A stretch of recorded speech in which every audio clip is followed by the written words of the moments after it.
India debate के साथ मैं आशुतोष पाठक हाजिर हूं। दोस्तों, कल हमने सनातन को समझने की कोशिश की थी। आज एक बहुत महत्वपूर्ण मुद्दे पर आपसे दोबारा रूबरू हुआ हूं। मुद्दा है कि कोई है जो बार बार भारत को तोड़ने की सुपारी लेता है और कोई सुपारी देता है। अब ये सुपारी देता कौन है और लेता कौन है? आज इस मुद्दे पर बहुत गंभीर बात आपके सामने हम पेश करने जा रहे हैं। एक ऐसे व्यक्ति से रूबरू करा रहे हैं जिनका इस मुद्दे पर काफी गहन अध्ययन है और यात्रा के जरिए भी इन्होंने ज्ञानार्जन किया है। हमारे भौगोलिक जो बॉर्डर्स हैं, भारत की सीमाएं, उसका भी इन्होंने अध्ययन किया है। इंटरनेशनल रिलेशंस पे जबरदस्त इनका शोध रहा है और ये इस नतीजे पर पहुंचे हैं कि भारत में वो शक्तियां कायम हैं जो भारत को तोड़ना चाहती है। मैं उस नैरेटिव में नहीं जाता हूं जो मिनिस्ट्री मीडिया में चलते रहता है या लोग कहते रहते हैं टुकड़े टुकड़े गैंग। मेरा उससे बहुत इत्तेफाक नहीं है, लेकिन मैं जिस व्यक्ति को आज आपके सामने पेश कर रहा हूं वो बहुत सारगर्भित बात आपको बताएंगे और आपको यकीन होगा कि हां, भारत को तोड़ने की एक गंभीर साजिश हो रही है और इस साजिश के शिकार हमारी पूरी आबादी हो रही है। इस साजिश को बेनकाब करना हमारी जिम्मेदारी है। आपको मालूम है कि क्यूबाइब नेटवर्क कभी भी एक पक्षीय या एकांगी पत्रकारिता को आगे नहीं बढ़ाता है। हम सत्य के साथ और निरपेक्ष भाव से, उदार भाव से सभी पक्षों को देखते, सुनते, समझते हैं और आपके सामने प्रस्तुत करते हैं। कल जब सनातन के ऊपर टिप्पणी हुई थी तो हमने सनातन को समझने की कोशिश की और अग्निव्रत नैष्ठिक जी ने आपको बहुत ही विस्तार से बताया। आज हमारे साथ एक फिल्म मेकर, पेशे से मैकेनिकल इंजीनियर और एक्टिविस्ट, पॉलिटिकल नहीं, वाकई में देश और समाज की सेवा करने के लिए समर्पित व्यक्ति, आदरणीय मयंक जैन साहब को मैंने आमंत्रित किया है इंडिया डिबेट में। पहली बार आज वो हमारे शो पे आ रहे हैं। मैं कोशिश करता हूं कि आपसे हर दिन नए नए मेहमान को रूबरू कराऊं और वो मेहमान जब अपनी बात आपको बताएंगे तो आपको कुछ नई जानकारी मिलेगी। तो मैं स्वागत करता हूं अपने मेहमान, आज के इंडिया डिबेट का मेहमान, आदरणीय मयंक जैन साहब। मयंक जी, बहुत बहुत स्वागत है क्यूबाइब नेटवर्क और इंडिया डिबेट में। नमस्कार जी। नमस्कार मयंक जी, क्या आज जो हमने ये हमारे डिबेट का विषय है, और अक्सर हम डिबेट करते हैं 2, 4, 5 लोगों के बीच में, लेकिन जब 1 on 1 बात करते हैं तो वो डायलॉग ही होता है। शक्ल हो सकता है कि कभी कभी हॉट हो जाए, कुछ अनकंफर्टेबल सवाल हो जाएं उधर से और इधर से, वो अलग विषय है, लेकिन डायलॉग ही होता है। क्या ये बात आप स्वीकार करते हैं कि भारत को तोड़ने की कोई ना कोई सुपारी दे रहा है और कोई ना कोई सुपारी ले रहा है? तो कौन है जो सुपारी दे रहा है और कौन है जो सुपारी ले रहा है? जरा इस पर आज प्रकाश डालेंगे। इसको एक कॉन्टेक्स्ट में देखना पड़ेगा। इस बात को, भारत के ऊपर क्यों इस तरह के संकट बार बार आते हैं और क्यों भारत के विभाजन करने की इतनी बड़ी साजिश हमको हमेशा देखनी पड़ती है, चाहे वो हमारे वेस्टर्न बॉर्डर्स हो, चाहे हमारे ईस्टर्न बॉर्डर्स हो, चाहे साउथ में मूवमेंट्स हो, सब जगह से सेपरेटिस्ट मूवमेंट्स क्यों होते हैं इतने ज्यादा। तो बेसिकली जो इसको हमें कॉन्टेक्स्ट में देखना पड़ेगा कि भारत विक्टिम बना बहुत सारे साम्राज्यवादों का।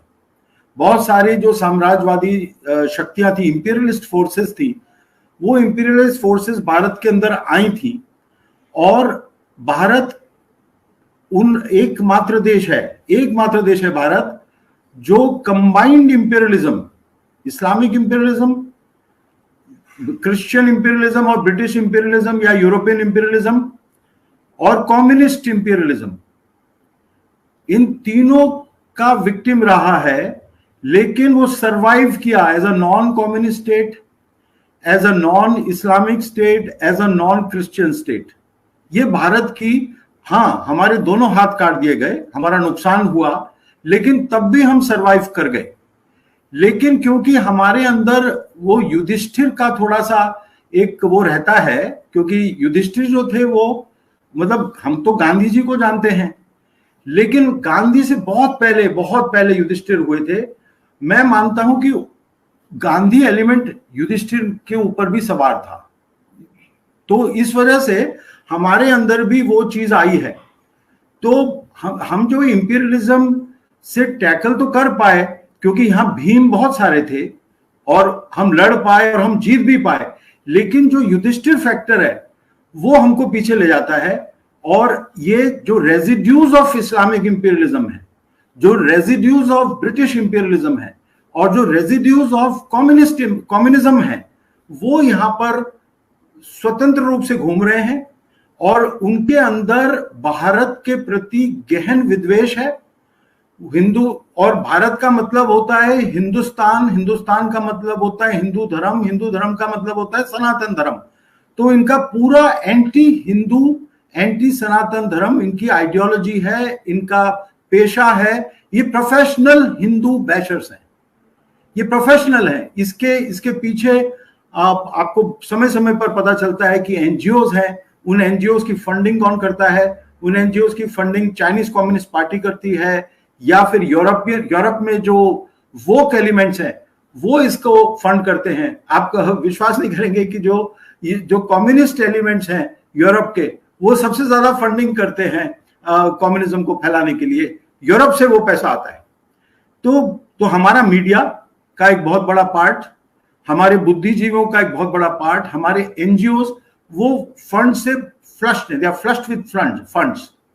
लेकिन अभी काफी बड़ा आक्रमण इनके फंडिंग नेटवर्क पर किया गया by the present prime minister Narendra Modi जी।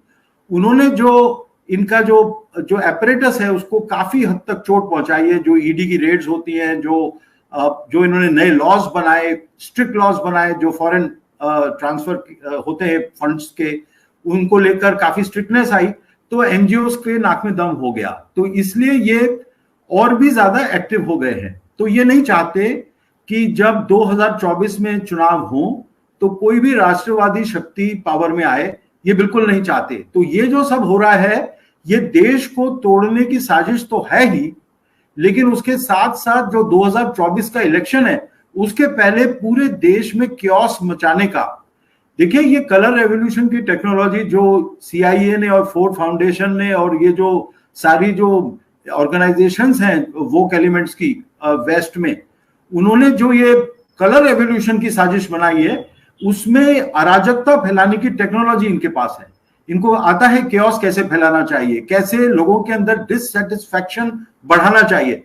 तो जो ये लोग इस वक्त, जैसे उन्होंने बोला, सनातन धर्म को खत्म करना है, उसको बिल्कुल एक्सटिंग्विश करना है, जैसे कि वो भाषा उसी तरह की थी जैसे हिटलर ने जुडाइज्म के खिलाफ यूज की थी, जूस के खिलाफ यूज की थी। सेम भाषा वो यूज कर रहे हैं इस मॉडर्न वर्ल्ड में, जहां पर ये एक बहुत बड़ा क्राइम माना जाता है, एक इंटरनेशनल क्राइम माना जाता है। आप किसी रेस या ग्रुप ऑफ पीपल के खिलाफ आप एक जेनोसाइड या आप एक उसकी विचारधारा को खत्म करने का, उसके कल्चर को खत्म करने की बात कर रहे हैं, वो एक जेनोसाइड है। तो इतनी बड़ी साजिश होती है। और देखिए, क्योंकि ये रेजिड्यूज हैं ब्रिटिश इंपीरियलिज्म के, इसलिए इनके ऊपर कोई इंटरनेशनल कोई इनके खिलाफ नहीं बोलता है और इनको इन सब चीजों की छूट है। और ना कोई इंटरनेशनल ह्यूमन राइट्स ऑर्गेनाइजेशन आएगी, ना एमनेस्टी इंटरनेशनल आएगा, कोई भी नहीं आएगा।